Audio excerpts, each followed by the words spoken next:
Welcome to Can Angels Fly, Tarot, and More. My name is Nancy, and I'm here to have somewhat of an Aquarius rant. The Aquarius rant is categorized under news alerts. I will begin at the 2-minute mark. If you're ever interested in ordering your own personal reading, tarot reading, you can do so by contacting me by email. My email is canangelsfly1@gmail.com. And if you're ever interested in offering any monetary support, you can do so by Cash Apping me. My Cash App name is $ Can Angels Fly Tarot. You can find out all the information that you need to interact with me below this live stream.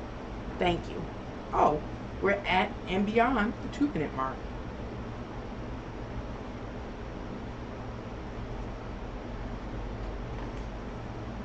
Let's see.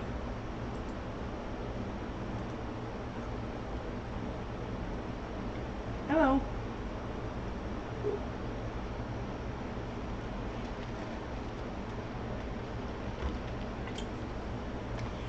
I want to start this news alert by reading from the Bible. I'm not trying to convert anybody. I'm not religious. But today in my real-time life, I was triggered. And so I guess the first thing I should do is talk about the trigger. Today I tried to stay in the bed for as long as possible. I did pretty good. I did not get up to about, I think it was 12:30. And I was like, I want a cup of coffee. So I got up and I went downstairs to make a cup of coffee. Now y'all, I drink coffee every single day, but I always go to my gas station and get theirs. I like their coffee. Anywho, I go downstairs to make a cup of coffee, and I run out of what do you call it? Coffee making coffee, whatever it's called, that you put in the coffee maker. So I was like, okay, no problem. I got a surplus of coffee. If you follow me, you know I'm a prepper. So coffee is supposed to be one of the hot items to trade if things ever get hard. So I was like, oh, I got a surplus of coffee. So I go into my cabinet and I'm looking for this surplus of coffee. Hello, Josh, how you doing? You ready for an amazing stream? I hope it's amazing. You got high hopes. There go that fly. Every single time I go to do a live stream, a fly get in my room. I don't understand it. Now, and this is flying, it's healthy. It's just going around. Just popped out of nowhere. This is so crazy to me. Every single time, this is too much to be in a coincidence. Oh, I'm gonna try to stay calm. Hi, Purple Butterfly. How you doing this evening? I see you have breaking news. Can't wait to hear. I got breaking news. You probably have heard about it before somewhere, but I'm gonna bring it up anyway. So, y'all gonna see me looking around trying to find a fly. I got my alcohol right here. I'm gonna get it drunk so I can kill it, because it's antagonizing. Anywho, so I go downstairs this morning to make a cup of coffee, and I'm out of coffee maker coffee, whatever you call it, you know. And so I got a surplus because, again, I'm a prepper, so I know that's a hot item to trade if, things go south. So I go in my cabinet, and I'm looking in my cabinet, and I can't find all of this coffee I have bought. So now I'm raging. I tell you, I got a real bad temper. And for me not to be able to find something or have to look for something is an instant trigger for me. Instant trigger. And that's a whole nother video why I'm triggered so bad with that. Anyway, I'm cussing and fussing, and I'm calling my kids down, my adult children. I'm calling down like, where is my M&F coffee? I'm going crazy. Why do I have to look for this coffee? So anyway, I done went through this cabinet, and the cabinet is about, I'm going to say 6 feet tall, 6 or 7 feet tall, and maybe about 2 feet wide, and about 2 feet deep. So it's a really big cabinet. And so it's stuff on every shelf. I use when I store everything, when I put it up, that's what's the trigger. When I put everything up, I put it up in order. The lower shelves are for a long-term storage, where my coffee was, and the upper shelves are for, well, the middle upper shelves are for immediate use, and overhead is where I keep all my paper supplies, aluminum foil, garbage bags and things. So I've started going through other shelves that I know the coffee shouldn't be on, but it's other people in the house. So I'm like, okay, they didn't move the coffee, and so I just start moving all these things on the shelves, looking for all this coffee I done bought, which I never found. Hey, Levin. So what I realized, I started seeing multiple ketchup bottles open. Remember, I'm a prepper. When I say prepper, I'm talking about doomsday prepper.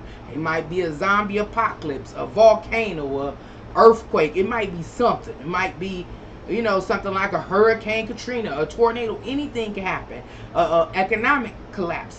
Anything can happen. Just some unforeseen, catastrophic event.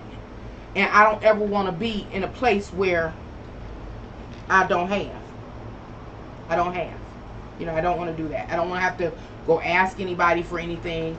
And that comes from my past life and my past experience. So I prepare. And I've been preparing for years and years and years.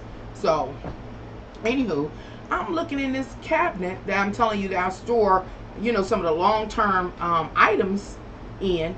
And I'm seeing multiple bottles of ketchup. Now, let's say, hypothetically, case scenario, I've bought 8 ketchups, 4 bottles of ketchup. It's 3 and 4 of them open. If I done bought 8 to 10 bottles of barbecue sauce, I'm seeing 3 and 4 open. And it goes on and on and on. I got hot sauce. I'm seeing 2 and 3 bottles of hot sauce open, 2 and 3 bottles of Tabasco sauce open. So that suggests to me then that my surplus is being opened.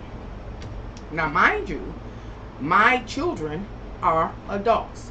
My babies are 20 years old. I'm about to dog and drag them today. I'm pissed. I've been pissed all day. So they're 20 years old. I have 5 children. I have a 30-year-old. I think the next is 25. The next is 24. The next are 20. Right now, there are only 3 of them with me, but they always come here. Even the older ones. The grandbabies now come here. They come here. So it's always somebody here. And what it tells me is that my kids, even though they've been trained, they know why I do what I do as far as prepping and storing up and putting everything in order and dating it and all that. My kids take everything for granted. My young adults take everything for granted. Even as adults, they still are not mindful to use the item that's open. And so that was my trigger today. I know I didn't start this live. Who could this possibly be? Why is they outside my house? Y'all hold on. I ain't gonna do it because I'm gonna get mad. I'm gonna let it go. So I've been cussing and fussing all day long. And I spent half the day trying to calm down. I just tried to calm down. But every time I thought about how old they are, it just made me angrier and angrier. And it made me so angry because I've never been an absent parent. I've always been involved with them, teaching them. But yet, again, they take everything for granted. And I know it's not just my kids, it's a generation of youth or people taking things for granted because life just been so good to them. So good to them. Hey, War of Light, how are you? Put a lock. You know what? I did not put a lock on it. I don't put a lock on anything. When I was a young adult, some of my friends that I would go visit their homes, their parents would have locks on stuff in the kitchen and their bedroom doors. And I was like, that was weird to me because the home I was brought up in, it was only a lock on the bathroom door, and it was a lock on the basement door. And the lock on the basement door was for security reasons, you know, in case somebody kicked in the side door or something. But there was no locks on anything. I could use what I wanted. I was brought up where I could use what I wanted. Again, my mama was on deck. There were rules to follow, and I followed them. So it was never any issue. I could eat what I wanted to eat, long as I was, you know, reasonable with it. As long as I, you know, cleaned up after myself. I am good, thank you. Okay, I'm hanging. I'm pretty good. I'm calm down. I think this news alert is going to help me further calm down. They was trying to keep them in line. Yeah, they was trying to keep them in line by opening them all up. Is that what you're talking about? So, I wasn't raised to have to lock down food, especially, and hide it away. You learn the rules and you follow the rules. It's just that simple. Just that simple.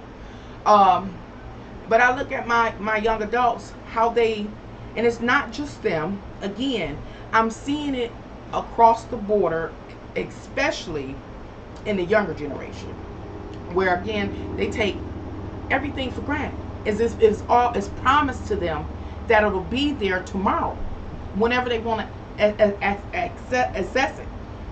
And I try to be understanding that the younger generation doesn't have a historical point of reference that they can turn to and relate with, like the Great Depression. The Great Depression so far removed from them that it's not real. It's not real to them. This younger generation, at least in the United States, has come up in a time where gym shoes cost $200-300. A pair of jeans can cost $500 or $800. I mean, even a pair of tore-up jeans, they go buy, you know, the tore-up jeans. So, you know, the generation has been bought. The younger generation has been raised up wearing very luxurious clothing and shoes and glasses and just everything. They get to eat out, hang out. They're not responsible for paying bills. In times past, historically, even way before I came into existence, that wasn't the case for people, including young people. You know, in the 1930s and before that, people were out farming. You know, I tell y'all, I've met people that were in the cotton fields, you know, when they were 2 years old. Now they're now seniors, but they were out plucking cotton and or whatever else they had to pluck, do, or garden to sustain their life. And they talk about how everybody was poor. It doesn't matter if the person that I've encountered was black, white, they was all poor, and they all had to work to sustain their lives. Everything from building a house, repairing a house, going in the field, cutting trees, mending shoes, mending socks, knitting blankets, you know, just making cold clothes, making shoes. See, this generation don't know anything about that. It's, what's her name? Dolly Parton has this song, and I can't remember the song, but she talked about her upbringing coming up in the mountains and how they were so poor. And she told a story about how, I think it was her mother that made her this fancy coat, and how she wore it and she thought she was the queen of the ball, and everybody teased her. I guess it was like a little patch coat, and everybody teased her. She said, but she loved that coat. You know what I'm saying? They appreciated the things that they had. And she talked about how that coat had to carry her for so long. When I talk to the older generation, they talk about how they basically walked the soles off their shoe. They had to appreciate and take care of what they had. My mom, this is Aquarius rant, is just under the category of news alert. My mom, she raised me telling me, it's like, if you only got one pair of drawers, she said, you take care of them drawers. She said, every night you get up and you wash those drawers out on your hand and hang them up so they can be fresh and clean in the morning. I mean, that's how I was raised. My mom was actually born during a period of the Great Depression. So maybe that had an impact on her, you know, the way she raised me. So before, even though I was born in 1970. So washing machines were out. We owned one. Well, I remember when we first got one. I was a little bitty thing. But I was raised up. I was never allowed, y'all, to use the washing machine until I learned how to use a scrub board, a washboard, a wringer, etc., etc. I was taught how to hang clothes on a line, etc., etc. Even though I'm from that generation of people that were able to buy and wear interchangeably $200-300 pair of gym shoes and clothes. I think the difference between me and my peers when I was coming up is that my mom, again, before I could even use a washing machine, my mama put me on top of a box in the basement over the wash tub, and I literally used the wash basin and a wringer. I'm sure none of my peers had that. You know what I'm saying? My mom helped me learn how to hang a line up and hang the clothes up before I was ever able to use her dryer. She says, if you do this, you will appreciate, you know, the technology that came along. And I did. And for a long time, I couldn't see the difference between me and my peers. I really could not. And I'm going to move forward. Appreciation is important. Appreciation is important. So what I want to do, as I stated early on before I got to doing my little Aquarius rambling rant, is that I wanted to read, I guess like a chapter or some verses from the Bible. I'm not trying to convert anybody, but when I was so angry today, I mean, y'all, I was seething. I was angry. I was to the point of violence. Would a double-headed dragon come out? I was there. I was so upset. I was ministered to by, we can say, the word of God. A scripture came to me. And so I want to read the scripture to you, ladies and gentlemen. If you just bear with me and ride the wave. Let me see if I can find it. Should I do this? Because whenever I do this, it make a mess. Nope, I ain't going to show y'all the Bible verse. I'm just going to read it. Because I want to use my websites I got. I don't want to jam up the live stream. I think it was, will be. Hold on, y'all. I'm on my computer trying to find the verse. They will be.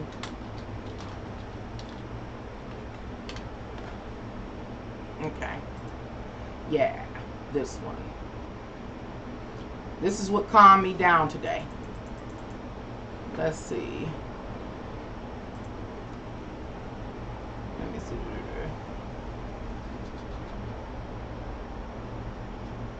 Okay. Today, this Bible verse came to me and it helped calm me down, so I'm going to read it. I'm not going to show it to you, but you can feel free to Google it and follow along if you want.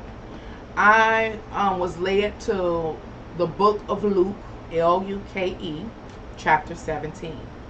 So I'm going to read most likely from verses 25, I think it's to 30, what is it?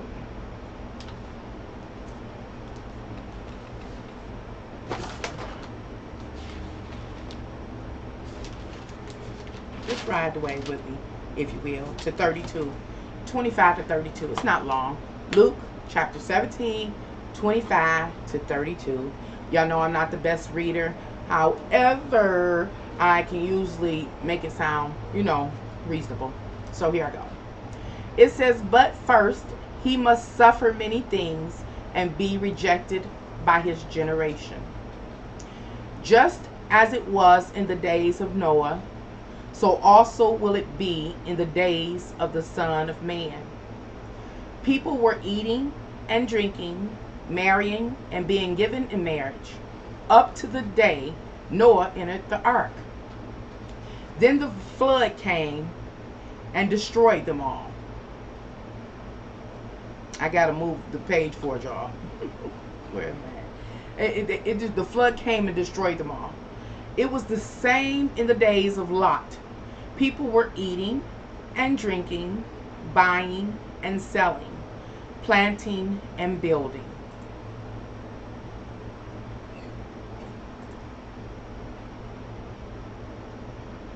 But on the day Lot left Sodom, fire and brimstone rained down from heaven and destroyed them all.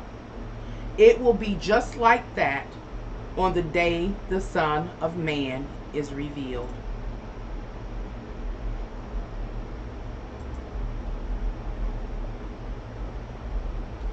On that day, let no one on the housetop come down to retrieve his possessions. Likewise, let no one in the field return for anything he has left behind. Remember Lot's wife. Why am I reading that scripture to you? Well, number one is because it actually would calm me down when I was fierce and ferocious today. I was mad that my adult children had gone into my cabinet of supplies of food items and unpackaged multiple versions of the same item. They had no, they weren't mindful of what they were doing. To me, that said that when they went in the cabinet to get ketchup, rather than, number one, putting the ketchup where it was supposed to be, which would allow them to see that it was already one open, they shoved it wherever they could and walked away, not being mindful at all. The second thing it showed me is that they were lazy, because the chances are in my household there's already one of each item available for use at any given time. So that suggests then that they were lazy, and they know, and they knew and know that there's a surplus of long-term items just below, all lined up, stacked up. Therefore what? Emergencies. So they was lazy, shortcutted. I tell y'all, I have been raised and reared by Saturn. For me, there are no shortcuts. I don't need no hard times. But my kids don't understand that. They're adult kids now. So anyway, my kids shortcutted, and they have opened multiple items of the same product. Now, the reason why I possess multiple items of the same product is because what? I'm a prepper. I know, it ain't that I think, I know that there are hard times that will come to us, to people in humanity. I know that. How do I know? Maybe because I really honored, the older generation, and I listened to their stories. Maybe I know there are going to be hard times because I have a significant level of education. Maybe I know that there are going to be hard times because my degree is in art history, and so I've studied history intensely. Maybe it's because I pay attention to what's actually unfolding in front of me at any given time. So I'm aware that eventually there is going to be some difficult times. The Bible verse I just read to you talks about the coming of difficult times, hard times. But for some of y'all, it's breaking news to hear that challenging times are right in front of us. Even though the world, with a primary focus on the United States, because I reside here, has been going through all type of food shortages and homelessness, unemployment, illness, sickness, all kind of things, all kind of natural disasters. There's a lot of people in this world that continue to ignore those real-time facts. Most of the time, it's because it's not happening to them. And so it is a news alert, shocking to many to hear and have to really consider that we have some difficult times ahead of us. Now at this time, y'all, hi Yanni, how you doing? Why aren't you in class, Nancy? It's Monday. It's because I've been fussing and cussing all day and then lost track of time. I'm going to go over there as soon as I get off here. I done forgot all about it. It's Monday. It's going to get worse, It's going to get worse. And so, let me see. Let's see. So now I'm over here. The reason why I'm over here because I'm gonna open up some web pages. I don't own none of the information on any of these web pages out to share with you. But I want to just use these web pages so I can kind of help people understand, hopefully, that there's a high probability that we are headed towards some difficult times. We really are. And the main trigger, even though we had been inching to difficult times, there has been a trigger that has occurred to expedite us getting to challenging times.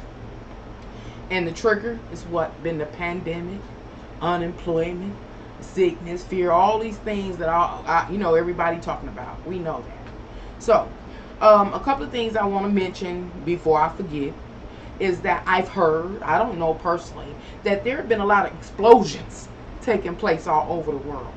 And what I've heard, hearsay, is that some explosions have blew up people's or countries' exporting and importing ports that they get the majority of their food from. That suggests food shortages. There have been other places that levees and different things have broke or you know what I'm saying? Anyway, what is pointing to the different reports that I'm hearing is that in different parts of the world, food shortages are already taking place. And some of the explosions that have been happening over the last few weeks are adding to the food shortages that they're dealing with and making it worse for them. And some of these places that are having these catastrophes happen are some of the places that the United States depends on to supplement our food supply, which suggests a food shortage is headed our way. Another thing that was happening, I know at least 2 years ago, is that the government shut down. It was also a time during that time period, a big thing about immigration and people being rounded up and sent back to where they came from. I think it was primarily to Mexico. And how the farmers weren't at that time able to harvest all of their, produce. Then we've had fires in California. We've had our own set of droughts, and I think we even had another levee or something break around here over the last couple of years. All of these events they're having an impact upon the United States food supply. So it's not like it's just starting. Different events have been taking place over the last few years. And now we're here at a time when people aren't, going to work or, fully employed to be able to do all the harvesting and the meat cutting and the processing and the shipping. So right now it seems to me that we are living on the surplus that these various industries have had stocked up, like flash frozen food, things that have been already planted. We're still living on those, what do you call it, reserves, those kind of things. So we have to look at what's going to happen in 2021, beginning 2021, for real. I was telling y'all, I was studying the stars the other day, and I'm an amateur astrologer, but it seemed to me like I was seeing something going to occur in the market. And I since I saw that in the stars, I've gone back to it, and I keep trying to interpret it in different ways and push to try to really understand what I was seeing. It almost seems to me, when I took a second look, that there is possibly, y'all, take this with a grain of salt, but forewarned is forearmed, that inflation may start like in September, something like that. It's like it may start. I was talking about how there's going to be something that happens in the market, and it could be, how can I say this, because I don't know a lot about the market. I would have to focus solely on the market, or solely on inflation, and study it to get a clear understanding. So I only have like a generic understanding. But like, for instance,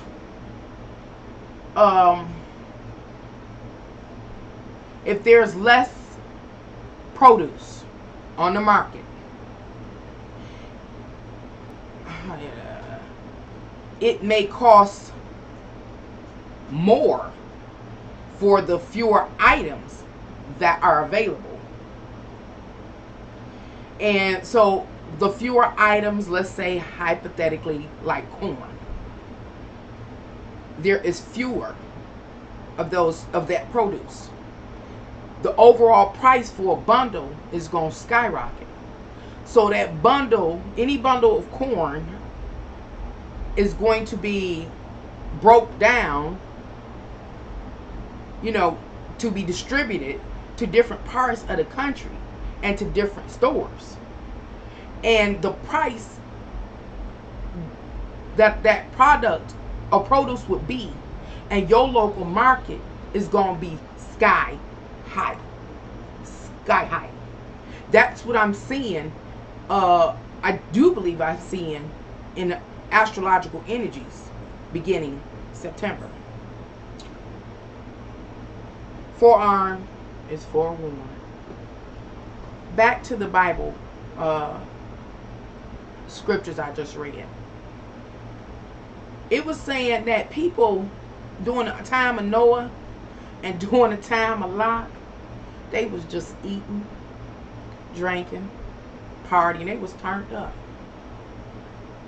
They didn't take any warning that calamity was coming. They didn't try to change their ways or repent or nothing. They just kept living their best lives until the day of calamity came and wiped them out.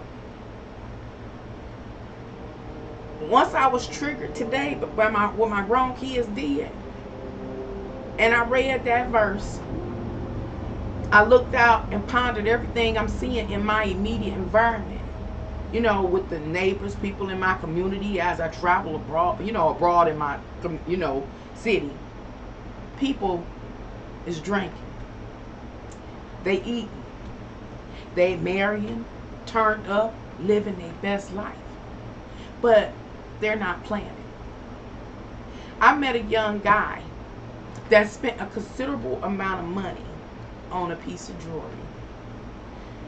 And this young guy has been blessed since I've known him. Very blessed. Very privileged. Again, he's a part of a generation of youngsters, many that have been blessed. I ain't going to go to the other side of what they have experienced, but they've been blessed. Again, wearing $200-$300 gym shoes, $500-$600-$800 pants, proms. You've seen proms. Now, proms are bigger than weddings. People spend thousands and thousands of dollars on proms. And so, a lot of them are privileged or have the mindset of being privileged. They have been taught to live above their means. How do I say this? And so, as we move through the experiences that we have, head into what is to be, they are not even considering that the future could be totally opposite of what they're used to. That is to say, hard times, a time of recession, or even further or deeper, a time of depression. They can't even fathom it.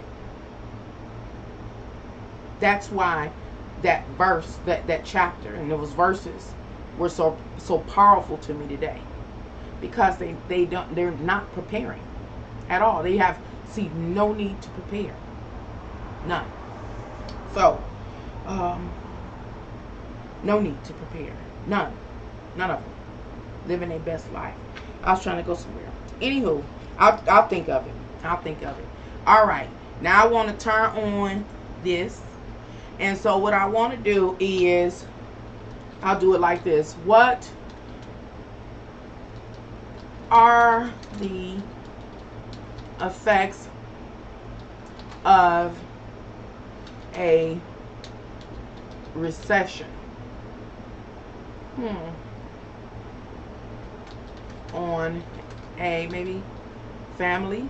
It's not coming up the way it was, but we're gonna try. Okay, so I'm going to www.epi.org and read some of this publication, because people aren't even comprehending or perceiving that we're headed to some difficult times. So here I'm on the web page, and it's Economic Policy Institute. Oh, I think it's about to start messing up. Hopefully y'all still with me. It's called Economic, what is this, scarring? I don't know. Y'all know the long-term impact of the recession, of a recession. So economic recessions are often portrayed as short-term events. However, as a substantial body of economic literature shows, the consequences of high unemployment, falling incomes, and reduced economic activity can have lasting consequences. Now, of course, when I began my little research to be able to do this little live thing, my searches were coming out completely different.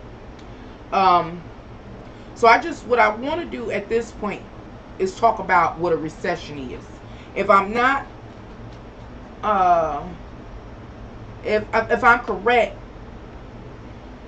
this article was wrote in 2009. I think that is the period, the same period in which the United States was going through a recession.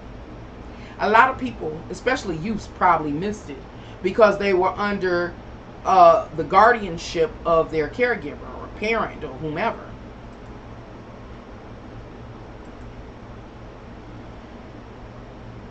And so I just wanted to read a little bit about the impact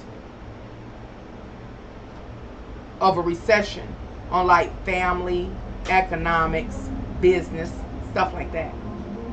Then I want to take it a step further, because my research from the past revealed to me that we're not going to have a recession. We're going to move right on through a recession, and we're going into a depression. A depression that is possibly going to be greater than the depression of the 1930s. That's where we're headed, and people can't see. They're still drinking, eating, marrying, and turning up, living their best life, and not seeing where we're headed. So anyway, I want to see if I can find anything that I found earlier. Economic achievement, opportunity, private investments. No, that wasn't it. Long running impacts, economic damage. Okay, let's talk about economic damage. Let's see.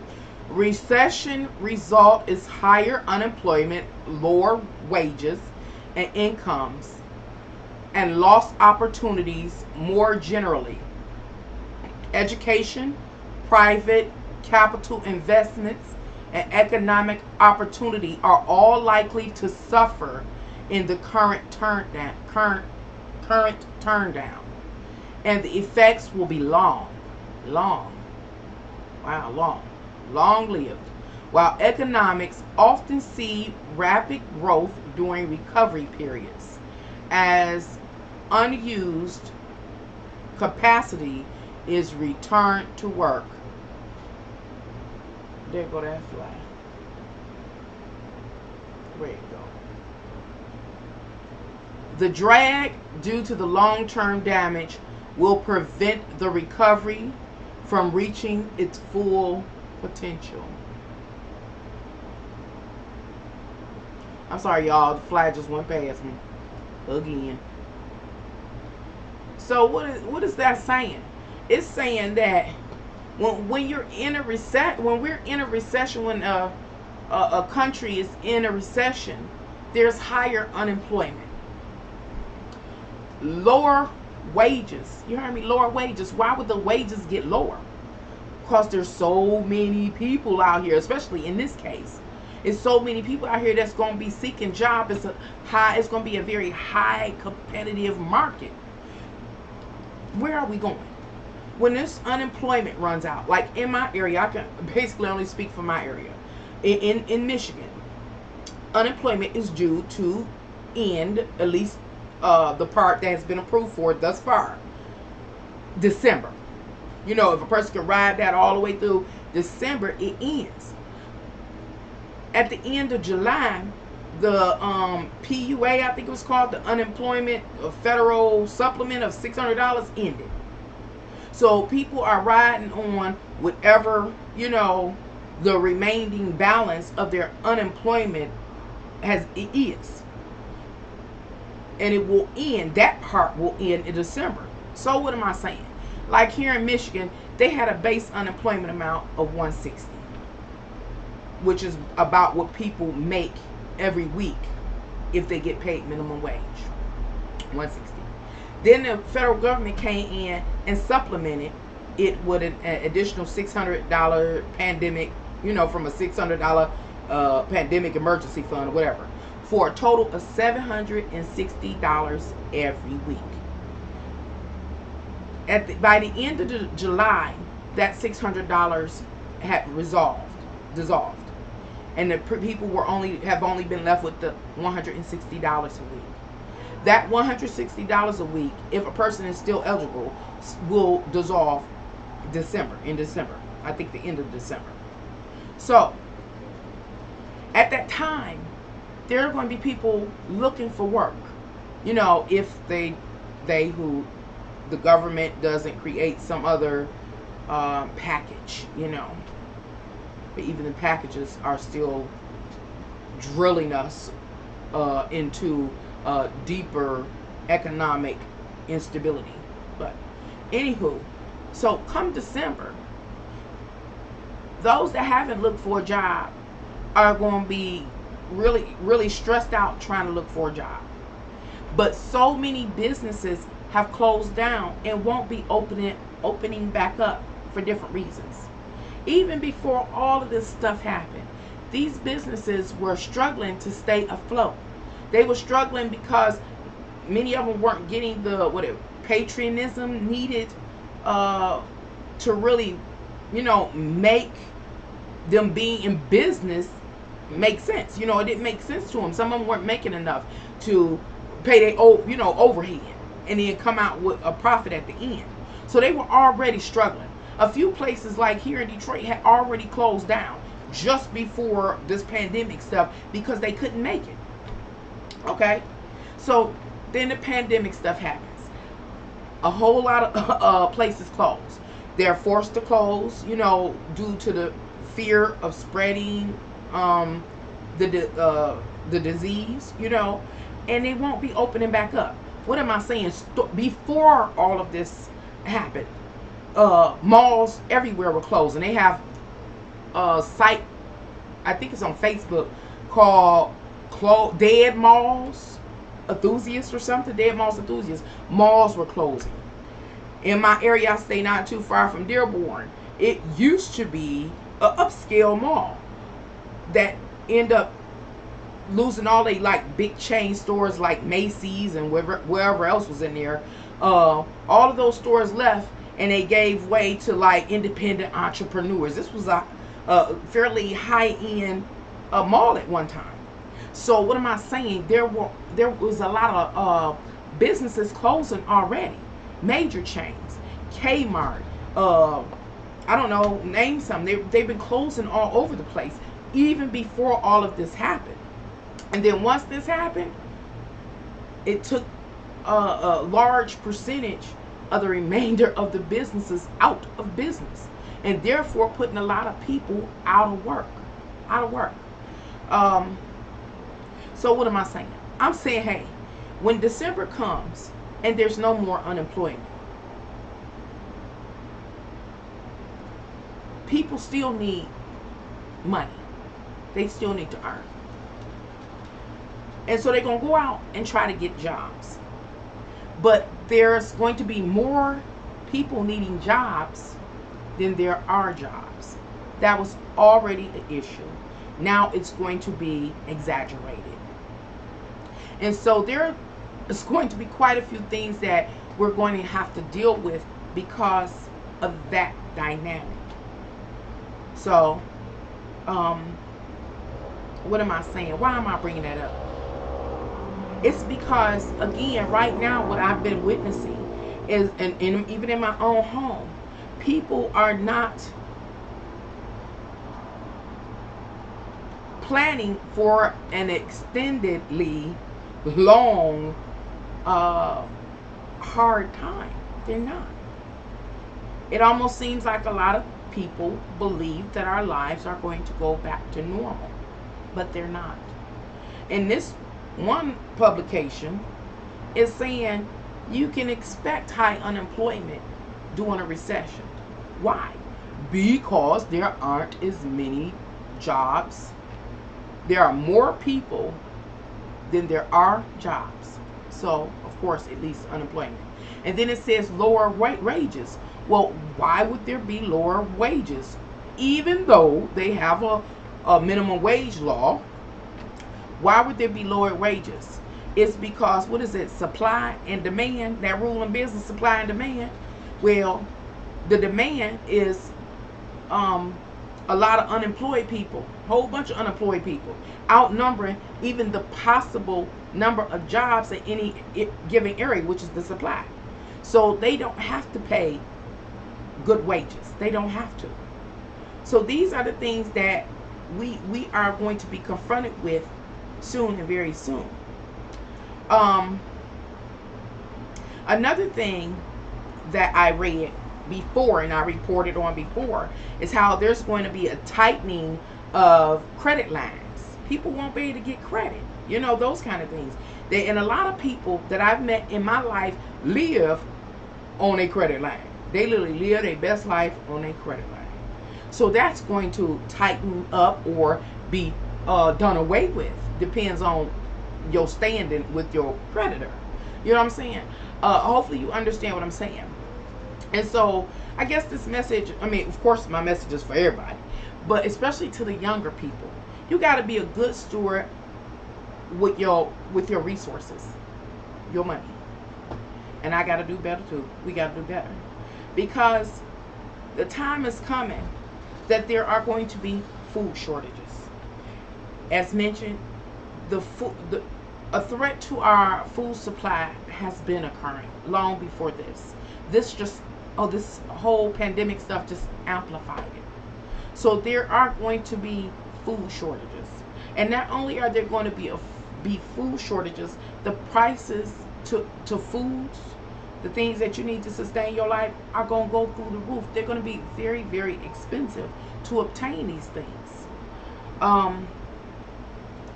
I want to find those articles so bad. Another thing that,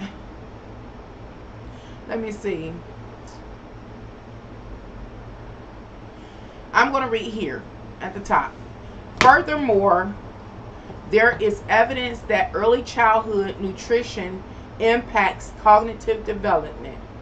What is that most likely talking about? Even though I skipped some paragraphs, it's talking about people not having enough food to eat, to feed their children and things like that, and how if a child doesn't get adequate nutrition, it negatively impacts their cognitive skills or cognitive development. You know, it's saying studies in developing countries have shown that improved nutrition can lead to greater grade attainment, reading comprehension, cognitive abilities, and ultimately wages later on in life.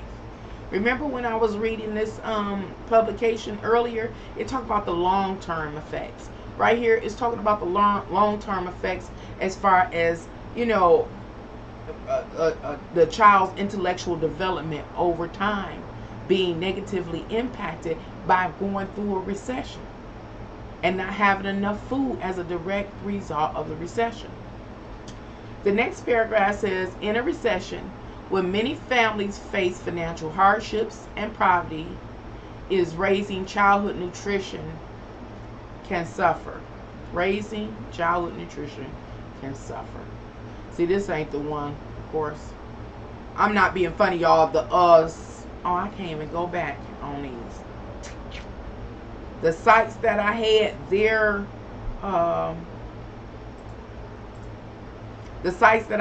their addresses were so long. Their addresses were so long, my God. I didn't want to have to sit here and type out the whole addresses. They are super long. But let's see.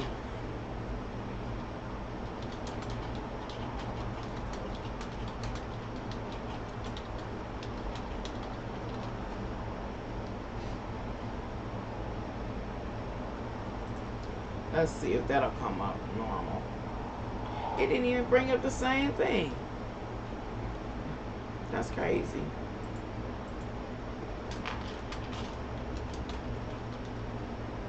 Let's see. Okay. Well, at least I got this one. Again, I don't own the information to the site I'm about to visit. This one is the one that did come up. And this site is Digital History, Exploration Children in the Great Depression. So I'm just going to read a little bit. Why am I doing it? Because this is where we're headed. This is where we're headed. And the real crazy thing is that I know everybody not religious or have been churchgoers, but how this Bible, you know, that was supposed to be inspired by God, foretells of a time period that the people will be on the brink of going through very difficult times, but they won't be prepared because, again, they too busy living their best life. And in the Bible scriptures that I read, it referred to the time period of Lot as an example and the time period of Noah. Both times in the story of Noah and Lot, the people were warned. They were warned. And they didn't listen. They laughed at the messengers who were what? Noah and Lot. They laughed at them. They harassed them. They badmouthed them. They did everything. Gaslighted them. They did everything. They canceled them out until the day came. And then it was too late for them. And I wholeheartedly, with all my heart, see that about to occur to us. I do. I 100%. And I can see it so clear. And that's another thing that makes me like angry with my young adults. How can I see it so clear? How can they have been brought up under me, but they can't see it? They won't even acknowledge it.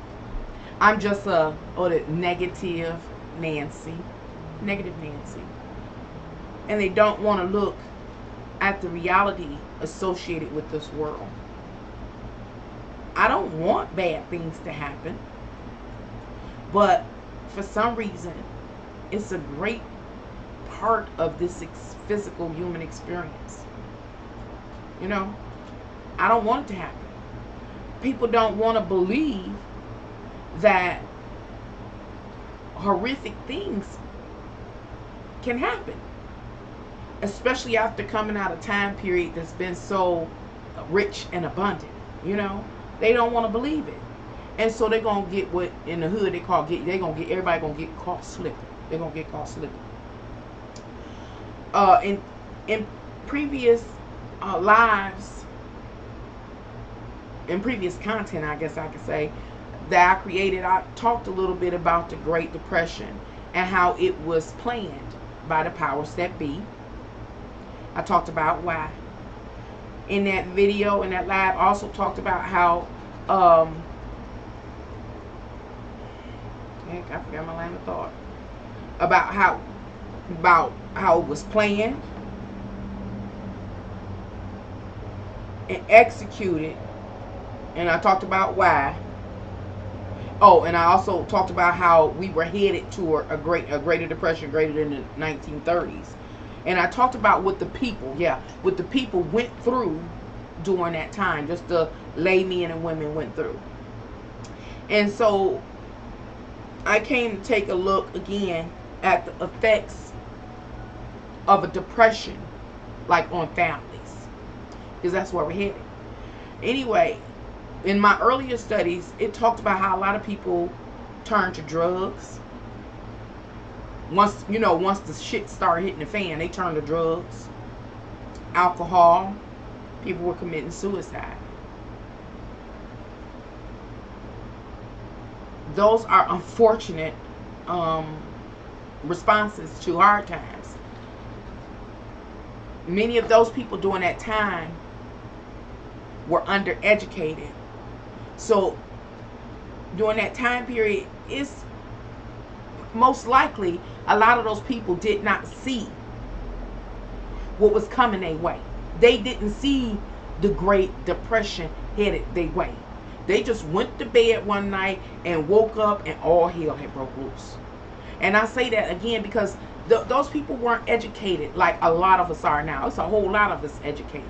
We're more aware, we're more active, we're more politically active, different things like that. We're playing all these various social roles, from nurses to doctors to engineers to builders. We can see from our own unique perspective what's about to take place. But even though we see, we not believing that these type of hard times will ever come back to haunt us. We're not seeing that. Anywho, but I was bringing it up because from my perspective, there seems to be a growing increase in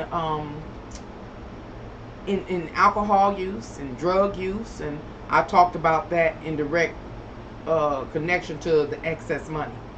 But there is an increase. There's an increase in domestic violence and different things like that due to stress and being annoyed by the people you closest to.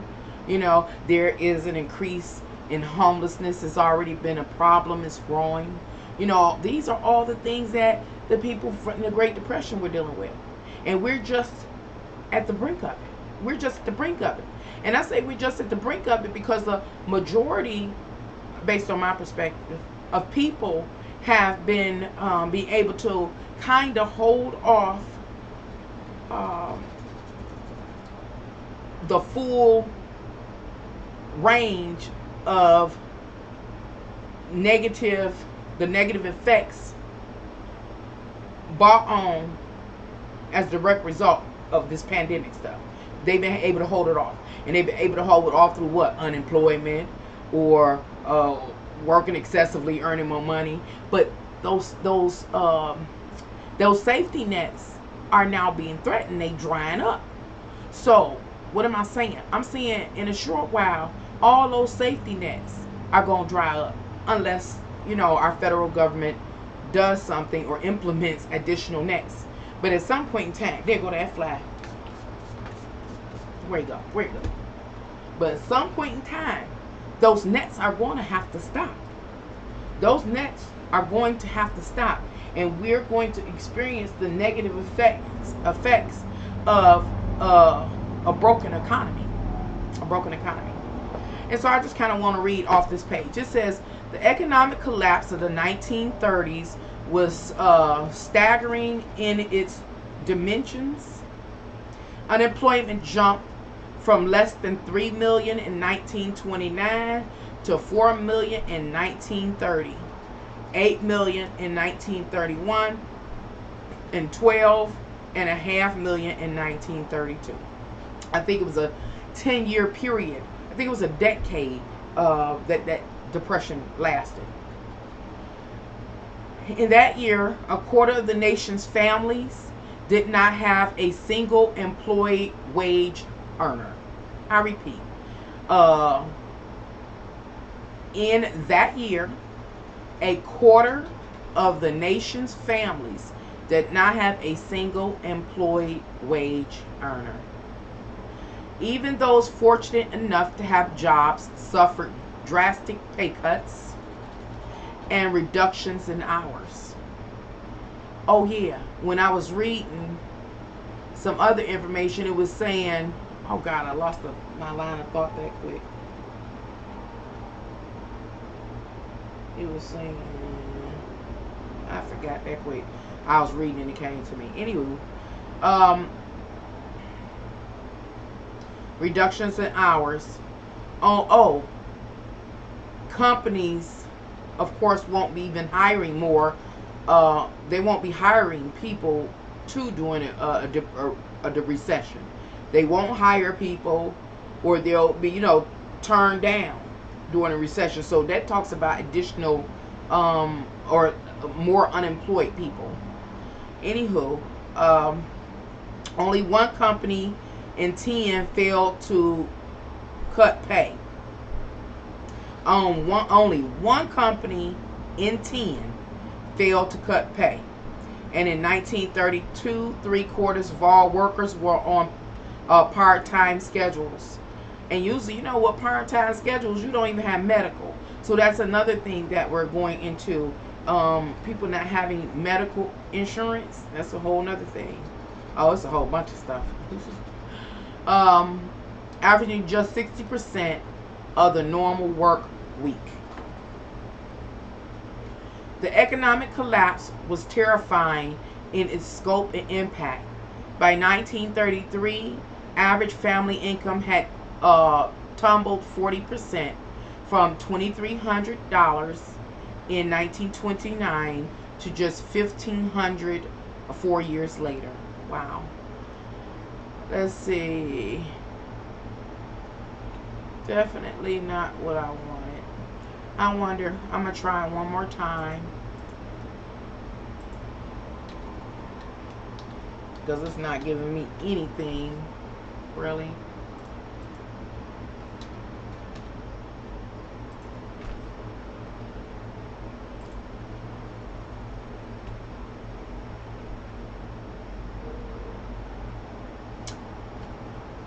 So, this is a time, this is a news alert from Can Angels Fly Tarot to say, hey, this is the time to go get a few extra groceries with a primary focus on like more long-term storage, foods that can last a couple of years.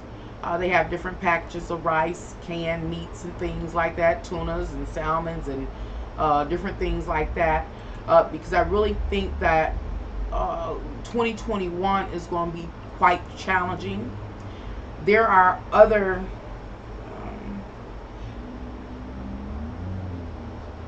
parts of our infrastructure that I think will be reformed as we go, and it's going to,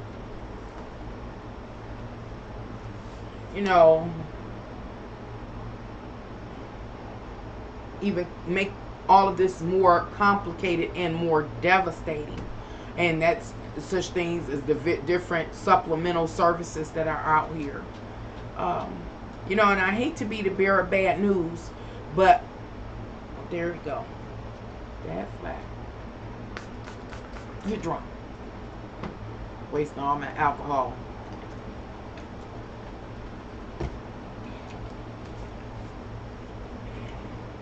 Excuse me.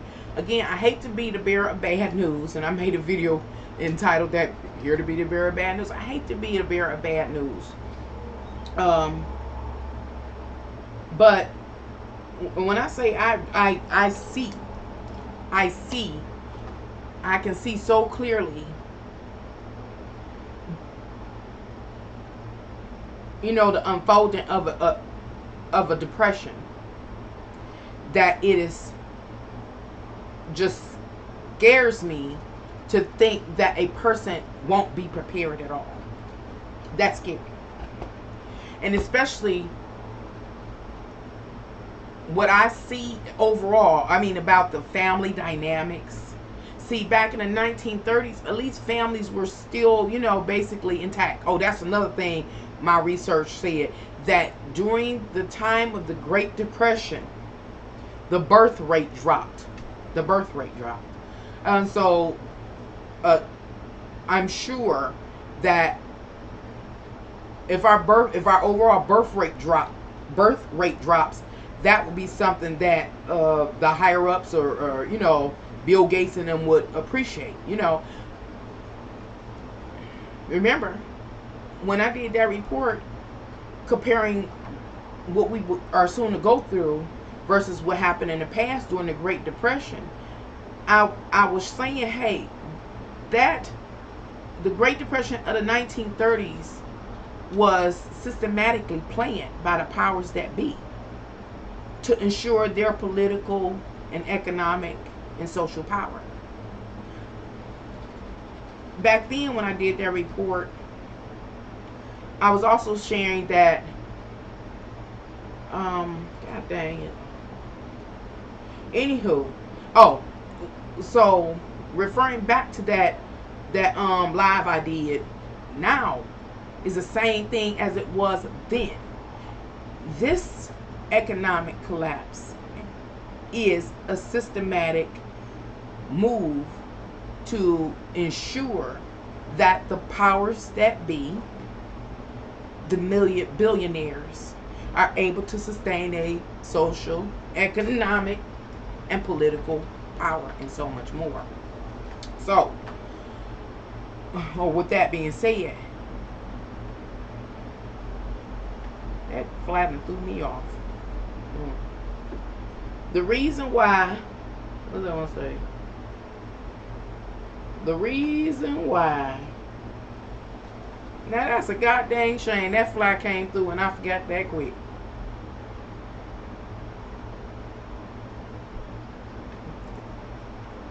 I forgot that quick.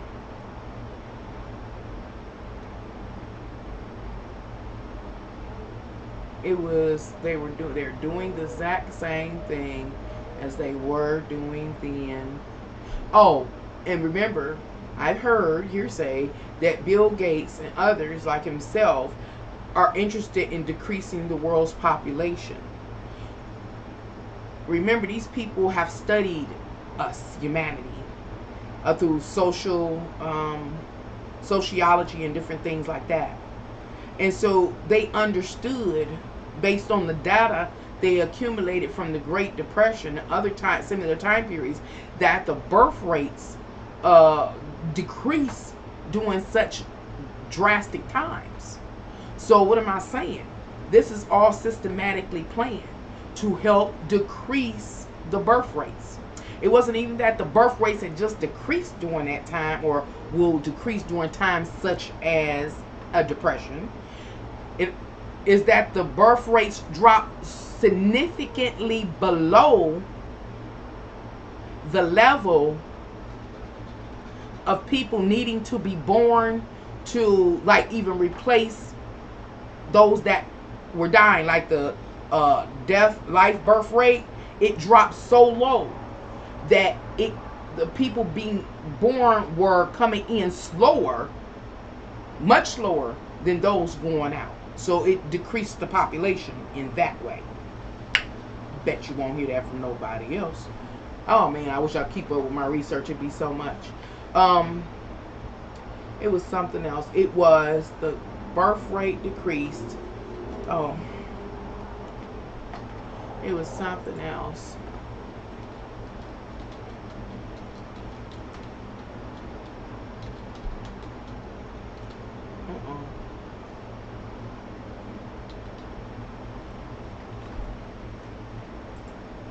The reason why I'm looking up the Great Depression, because my research, my astrological research a few months ago showed me that we were entering into a period equivalent to the Great Depression.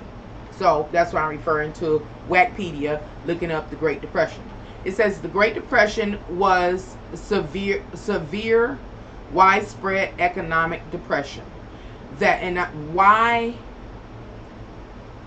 did the astrological message that I received last year, not a few months ago, but last year, compare our upcoming experience to the uh, the experience of the Great Depression of the 1930s, due to the character traits of that experience. One, Wikipedia just mentioned, is that it was a severe worldwide economic depression. So catch it. The astrological energies last year pointed to the Great Depression of the 1930s so that we could compare and see clearly where we're headed in the near future. Most likely, we will be aware of it come 2021, I do believe.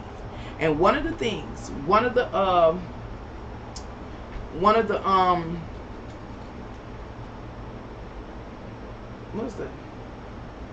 characteristics of our upcoming experience is that it is a worldwide economic depression, as it was during what? The 1930s.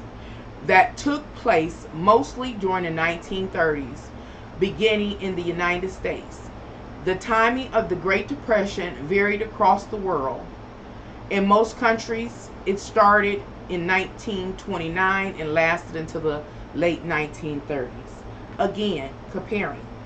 Last year, I would get on YouTube and I would see all of these riots and protests in other parts of the world. I think I recall, like in Paris.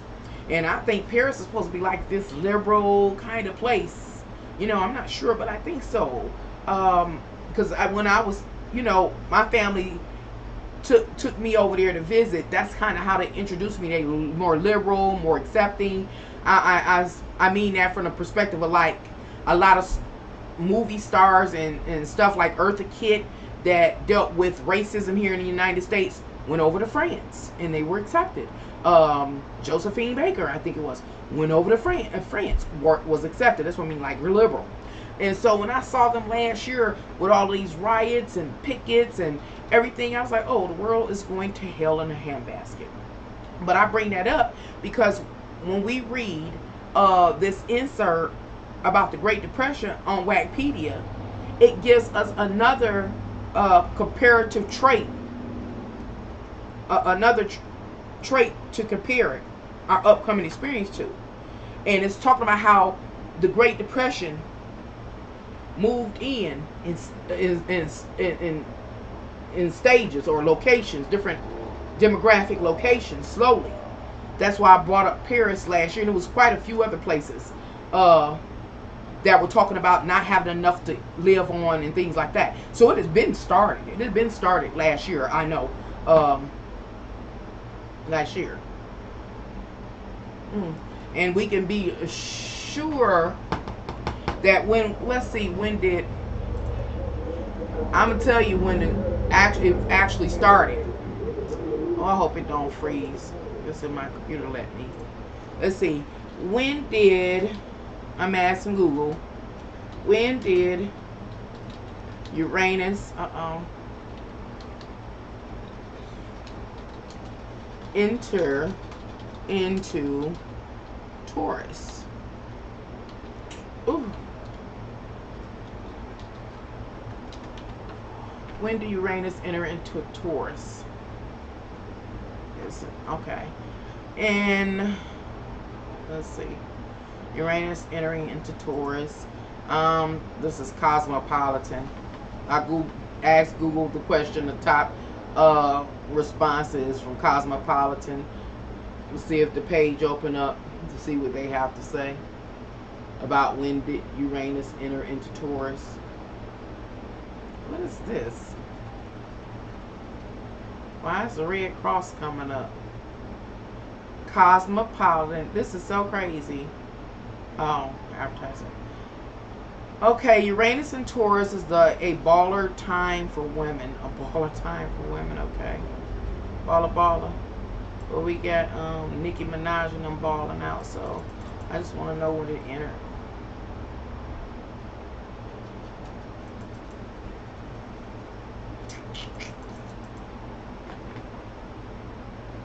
Nope. It's going to chill there into 2026. Okay. but it did not tell me what I wanted to know. I get the feeling my computer gonna freeze up. Okay, horoscopes for Uranus and Taurus. May 2018 it says is when Taurus first entered into Uranus. Uranus entered into Taurus, and it may well have entered into Taurus May 2018, and then retrograded back into Aries, then went back forward and came back and is currently moving through Taurus. And so that was the onset of the world moving into this global economic collapse. What am I talking about? I'm talking about astrology now. Just temporarily. I was just talking about it. Okay. Just looking at all the information that's here to show us that we are moving into some really, really challenging times. Times that we know nothing about. Nothing about. The 1930s was what, 70 years ago? 70 years ago. So a lot of us don't know that up close and personal, that such horrible times can exist, especially when you have a corrupt government, corrupt government, world government. So anyway, back talking about the Great Depression. The timing of the Great Depression varied across the world. In most countries, it started in 1929 and lasted until 1930. The 1930s. I gotta stop. A few live streams ago, I talked about my visit to Henry Ford Museum and a picture that really caught my, attention. And the picture was called something about the Jubilee, some Jubilee. It was a banquet that Henry Ford had held to honor Thomas Edison for his achievements, for his contribution to his contributions in technology and other forms of advancement, whatever it was. And the painting was it was an oil painting, and it was done by this artist named Bacon. I bring that painting back up because I think that painting was done in, was it 1926? When was that painting? 1929, I think. Hold on. Jubilee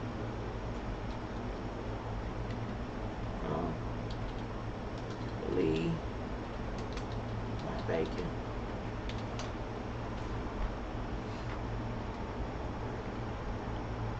Oh. No, that's Henry Ford. Henry Ford. I'm going somewhere with this. Oh, Lights Golden Jubilee. Ivan Bacon. Now, it was done in when? I don't know. Okay, yeah, it was done in the banquet that Henry Ford held was in October, I think, of 1929. And the reason I stopped to talk about that particular artwork again is because in that picture, remember I was saying there were 262 guests, I believe it was, depicted in that painting, but it didn't show the whole, all of the guests that were present. That guest list was the creme de la creme. It was the most intellectual minds of the time, people that had contributed to the world's advancements in technology, etc., etc. Even people that, like one guest had something to do with what do you call it, chemotherapy, that the brink of chemotherapy and all of that, harnessing the radiation to help with cancer. I mean, just the brightest minds. And remember reading here, it says the Great Depression started in 1929. when I was doing my research on that painting, it seems to me that this group of intellectual beings, including military, high-ranking official military people, generals, colonels, just every influential person of the time was at this banquet. And they had this banquet right before the Great Depression. Right before the Great Depression. And remember, my research, I shared that my research revealed that the depression of the 1930s was a systematic plan of the powers that existed at that time to ensure that they maintained political, social, and economic power. Some of these people, what I'm saying, were, I'm going to say no. Many of the people on the guest list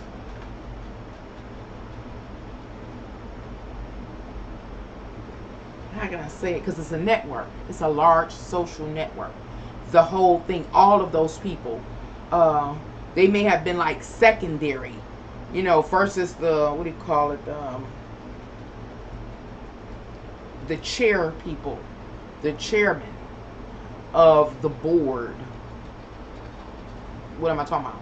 The people that decided to manipulate the circumstances of situations in the 1930 in their favor.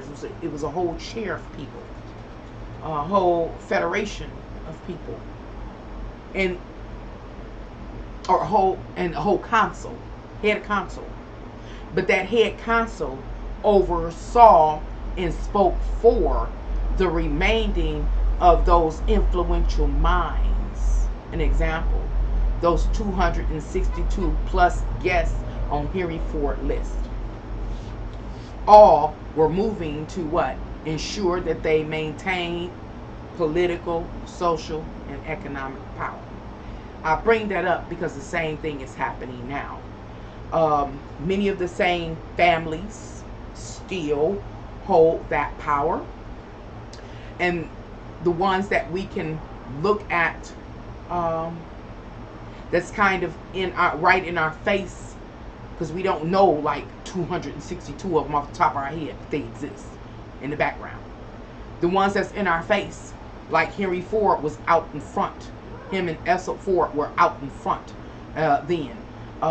During that time period, we have people out in front. And the people that are out in front are like Bill Gates and things like that, the Billionaires Club. If you want to see the Billionaires Club, go to Forbes here online. And they will tell you all the billionaires that exist and what how they became billionaires in what field. So, I was about to go somewhere. It took so long for me to talk about that. Oh, my point is bringing that painting up and all of these people is because these people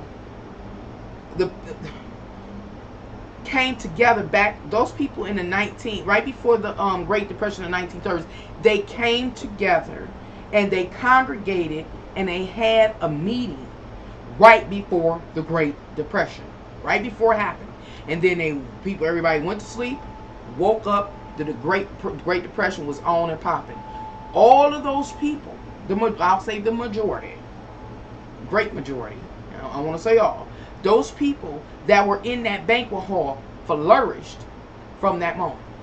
Flourished. Economically, politically, and socially. Come to this time period, the same thing is happening. That Billionaires Club, they're all flourishing.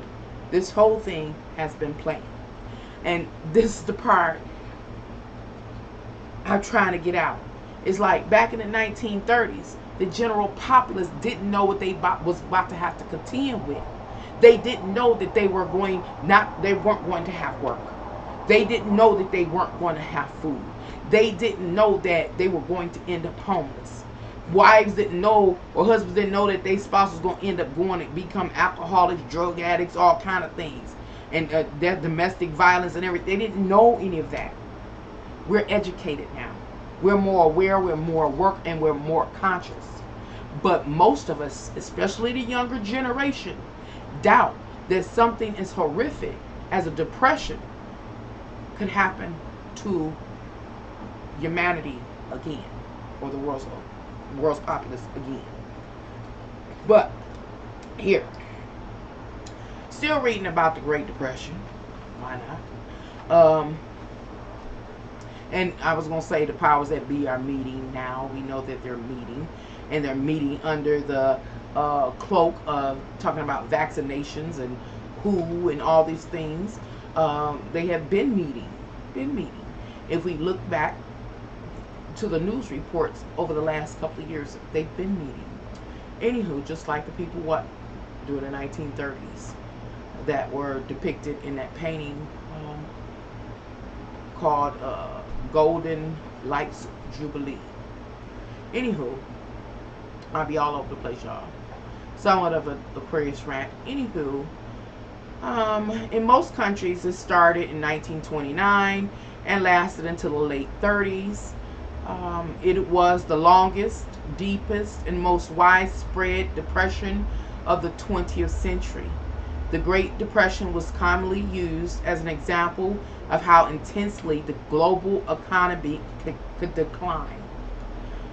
The Great Depression started in the United States after a major fall in stock prices that began around September 4th, 1929, and became worldwide news with the stock market crash of October 29th, 1929. October, when was that? That painting. It was done. Okay, gosh dang it. October 21st, 1929 is when he did the painting. And then so that painting commemorates that meeting of those very powerful and influential people. So October 21st is when they had their group meeting, and then the actual market crash happened 8 days later on October 29th. I believe it's directly linked, because during that Great Depression, I didn't realize how much how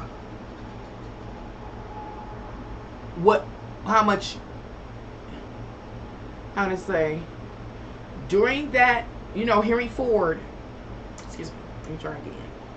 Still, now I want to go back to Henry Ford, because Henry Ford had that banquet October 21st, 1929, with all the like minds, all of the people that had, advanced technology, all the brilliant minds, all the bankers, economists, politicians, military personnel, just from every different construct in the world that existed, that ran our world. They all met again on October 1929, they say, to honor Henry Ford. 8 days later, the market crashes. What was I about to say? I was about to say something because it mattered. It's not a coincidence. Oh, Henry Ford was one of the people that flourished during that time. There were different, out of the 262 plus guests that was present at that banquet 8 days before the market crash. I went last year when I did the research, when the astrological energies told me to look to the Great Depression to understand where we were headed. It talked about, in my research, it talked about particular people that flourished. Out of the 262 plus guests on Henry Ford list, them people were there. They were there. Like the Canadian whiskey persons, the newspaper people of the time, the Detroit News or whatever it was, they were all there. They were all there. And all of these people that I'm talking about was at that banquet were the ones that flourished here in my local area in Dearborn, Detroit, over in Canada. They all flourished. at that time. So what I'm saying, that was intentional as it is now. Hopefully that made sense. It was intentional as it is now. Anywho, we're headed to some very difficult times. The difficult times will consist of food shortages, and I talked about why the food shortages are the case. I know I'll be all over the place, but I'm saying, hey, the food shortages are happening. Why? Because it had already started. Number one, with the immigration thing, sending them back, and there weren't enough workers to harvest the crops. So it had been started. It had been started with the floods and the floods. Then the drought. First, California was dry and droughts, and they having water limits on them. Then it's these what they call them, these forest fires. So the attack on the food supply had already been happening, and then now with everything going on, less workers again to harvest the food. So that is leading to food shortages. Then other countries that we depend on to supplement our food supply, they're having their own disasters, such as explosions and their other kind of stuff, or pestilence, whatever the case may be. That is also going to have a negative impact on our upcoming, coming food supply. Get ready. There was something else. Can't think. Anywho, the Great Depression is commonly used as an example of how intensely the global economy can decline. The Great Depression started in the United States after a major fall in the stock market. I read all that. Known as Black Tuesday. Between 1929 and 1932, worldwide gross domestic product fell by estimated 15%.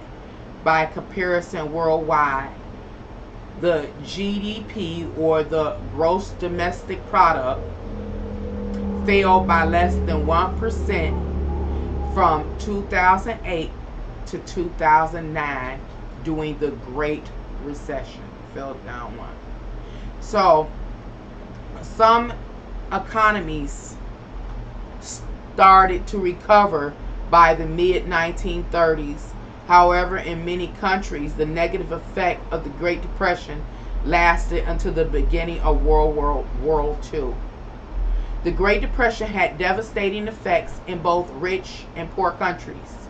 Personal income, tax revenue, profits, prices dropped. While international trade fell by more than 50%, unemployment in the United States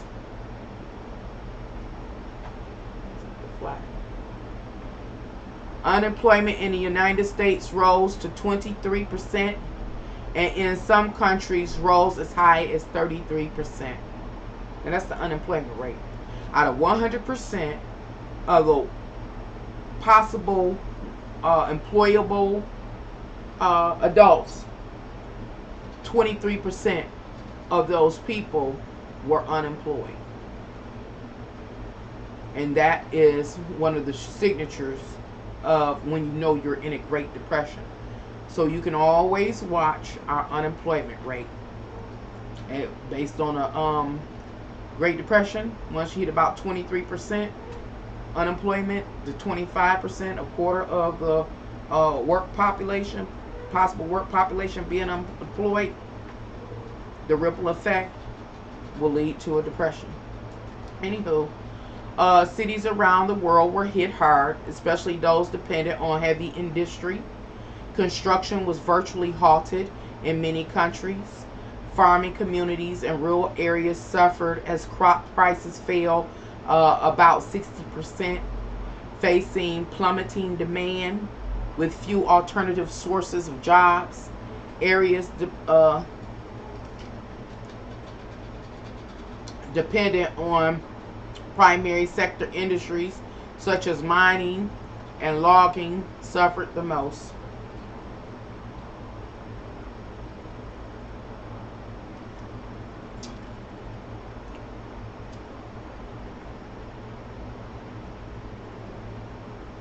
It was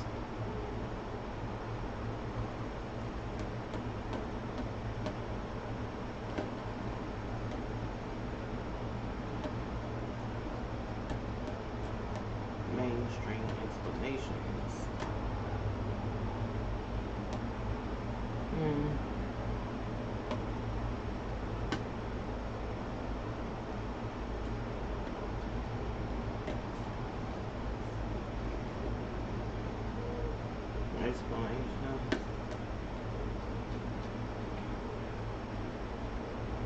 Gold standard and the spread of global depression.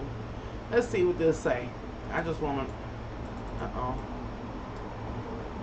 The gold standard was the primary transmission mechanism of the Great Depression. Even countries that did not face bank failures and a monetary contraction firsthand were forced to join the deflationary policy, since higher interest rates in countries that performed a deflationary policy led to a gold outflow in countries with lower interest rates. Under the gold standard, price, I don't know, is that species? S? I can't see that. Flow mechanisms. Countries that lost gold but nevertheless wanted to maintain the gold standard had to permit their money supply to decrease and a domestic price level to decline or deflation. There is also consensus that protectionist policies such as the smooth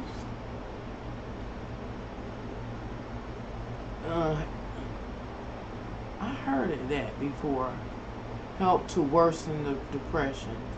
I heard of that before. I don't remember though. Oh shoot. Was a law implemented protectionist trade policies in the United States, sponsored by Senator Reed. It was signed by President Herbert Hoover. No wonder. Okay, I'm gonna leave it alone because that take me somewhere else. I remember that. Okay, I'll let that go. Okay, I'm gonna let that go. Anywho, I'm back over here, and so once again, of course, I could not, by me not writing down the addresses to these sites, I wasn't able to read and share what I wanted to share.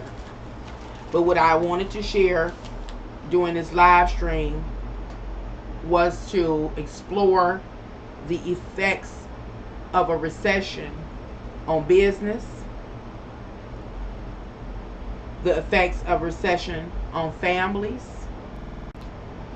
the effects of a recession on economy.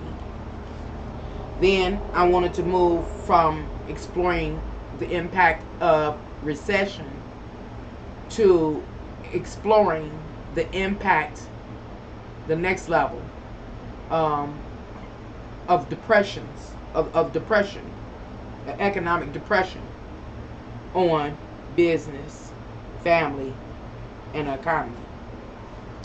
But again, I don't know if y'all can see it. These site addresses I wanted to use are really, oh shoot, I'm on the wrong page.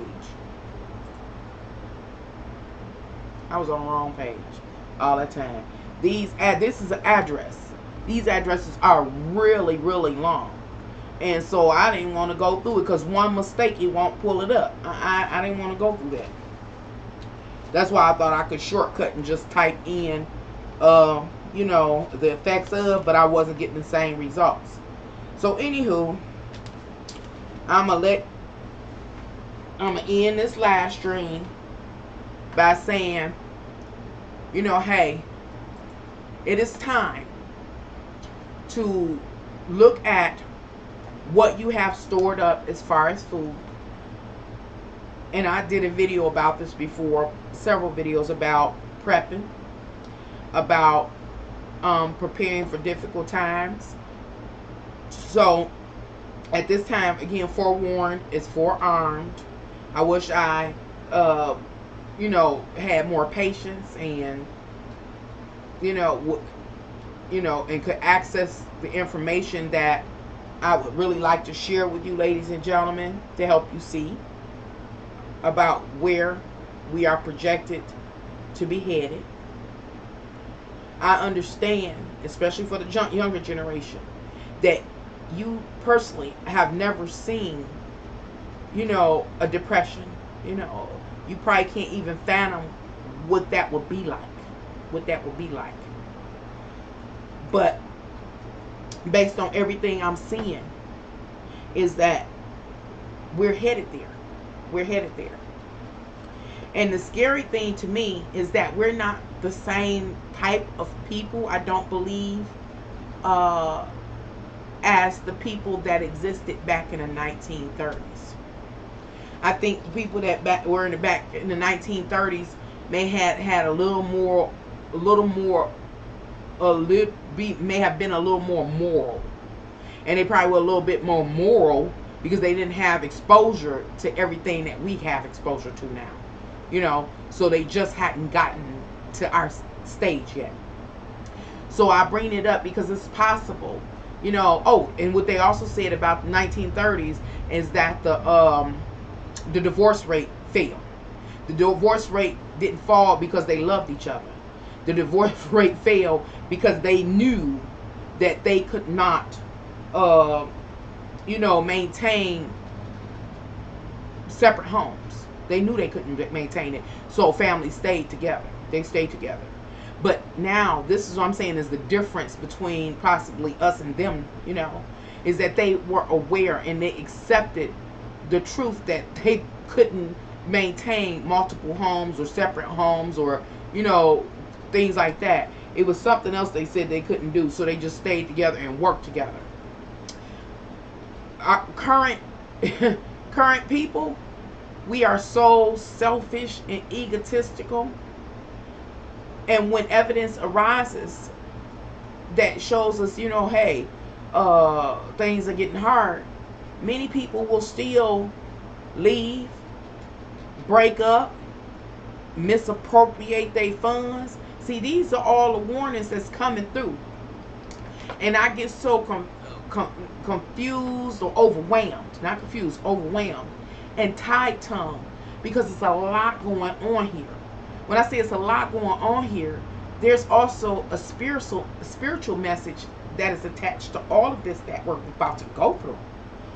And so I'm trying not to talk about the spiritual message, but oftentimes it seems necessary to talk about the spiritual implications, but I don't. Then we have references to the past events that need to be talked about now, but I can't talk about all of them. I don't even have them all listed before me. I'm just going by memory. Because it's the past references, the events, the records of the past that are about to play out in our upcoming, experiences. I mean, it's so much. Then there's, when I say the information that I'm getting, then there's so much that's taking place right now, real time, unfolding.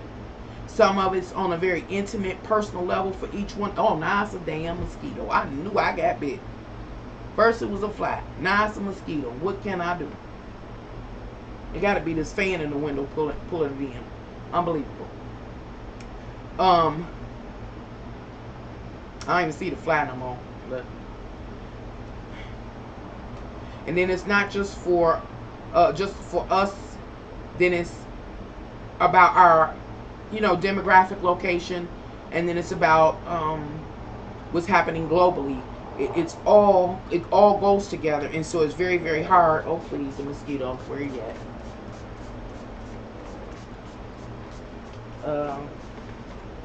Y'all, hold on, let me spray my arms and my legs. I ain't got time for the bugs, flies, mosquitoes.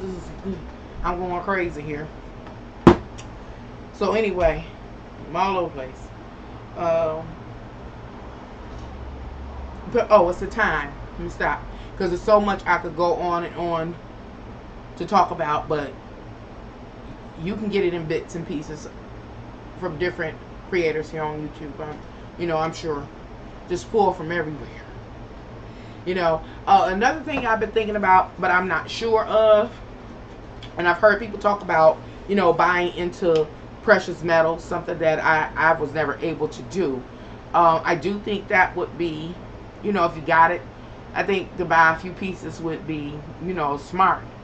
Because the dollar, really, the value of the dollar can be depreciated overnight.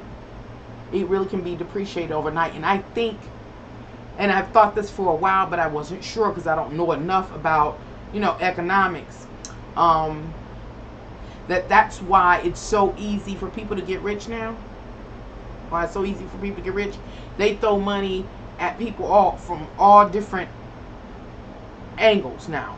As if, and they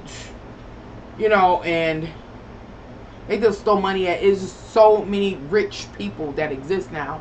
And it leads me to really think that the day is going to come that the U.S. dollar is going to lose its value. I really do. I really do. And in order to offset that, either you can offset it through, I'm sure, some precious metals like gold, silver, or whatever else is out here. Or if you can, I guess, do currency exchange and exchange your money for a stronger, currency in another country or something. But then I don't know, maybe it becomes the world currency. That's the part I don't know. But I just kind of get a feeling that that is going to fall out from under the United States. All of this money that they've given out, and that still needs to be given out, leaves a bad taste in my mouth. So anyway, it's time for you to check your cabinets. And what are you checking for? You're checking, your canned goods or for their dates. Canned goods now have expiration dates. When I was growing up, I talked about it before. Canned goods are basically, free reign. You ain't have to worry about it. But now they do have dates you should consume them by. So check all your dates, and then add to your canned goods, because that's another thing I'm hearing about, and I haven't seen them in my local area, but I'm hearing people talk about it here on YouTube. Cans for canning, people saying they can't find them. Jars for jarring, people can't find them. I can't find them in my area either. I did look, but I hadn't planned to can or jar anyway. But if I did, it was only going to be a little bit, because I started a garden. And it didn't go well, y'all. The garden did not go well. I bought some seeds from the Dollar Tree. I planted them and tried to take care of them. And what came up out the ground was not what was on that pack. I'll say that much. It was something looked like, I Googled it. It was called a foxtail something. And it's known to strangle other plant life around it. So I just yanked it all up. I don't even know where that came from. I had never seen that particular plant in my area, so, but after putting them seeds down, a whole bunch of them came up. I yanked all that stuff up. So anywho, that was the extent of any jarring I was gonna do. So I did look and notice there weren't any in any of the stores I went to, but I didn't think anything past that. So what am I saying? Based on my research, everything that I've looked at, it suggests that we are going to go through a Great Depression, and the Great Depression is going to be greater than that of the 1930s. That's why I kept talking about it. Understand that there are powers that exist that are backing and promoting this for multiple reasons. One of the reasons, based on my research, is to help stop or to decrease the birth rate, or to decrease the population by attacking it from the opposite end. Rather than killing people, this is like, don't let people be born. Anywho, The food shortages. The food shortages. In order to cope with food shortages, at least, try to go for at least a year. People are stockpiling food to carry them for 5 and 10 years. That's a heavy load on a home, period. I mean, where would you store all that stuff? But at least for a year or so. And I think measuring cups and things, I did a video called, well, it was your ass is grass due to the world's greatest pyramid scheme. I did that in 2016, talking about the same thing. But measuring cups are going to be like a essential tool during this time period. And when I say that, again, remember I started this live stream fussing about my kids, my adult kids, and them not appreciating being ahead of the game, and misappropriating the resources that we have, misusing them and abusing them. And again, they make me angry because I do have measuring cups. I do use measuring cups. It helps you save food. Whenever I prefer to cook, I'm just tired now. In my home, I prefer to cook because I'm going to use the measuring cups. So when I get through cooking, it's enough for everybody to have a bountiful meal, and then there's nothing left. There's nothing left. So I get to clean up. But like when my young adults cook, it's always like rice left over, and then it get put in the refrigerator. Don't nobody want it later on, so it's wasting food. We're at a time where we should not be wasting food. So I promote getting measuring cups and things like that. Again, checking your canned goods, making sure they're not outdated, adding to your canned goods supply, because I've noticed those are getting to be fewer and fewer in my store, my local stores. I also noticed that there haven't been any sales since all of this pandemic stuff has started. It hasn't been any sales. So I do believe that the prices of food will be going up, like in the new year. I really believe after the holidays, if we make it that long, I think the prices are going to go up. Another thing is, I watched this farmer here on YouTube. I can't think of his name. I think he's Front Porch Farmer or something. But he was talking about how, from his perspective, that he hasn't been able to find chickens, live chickens, and so it depends on what perspective, I guess I'm saying, you're experiencing this from. Him as a farmer, he is up close and personal with the livestock and stuff, and what has been norm to him during the good season is not the norm now.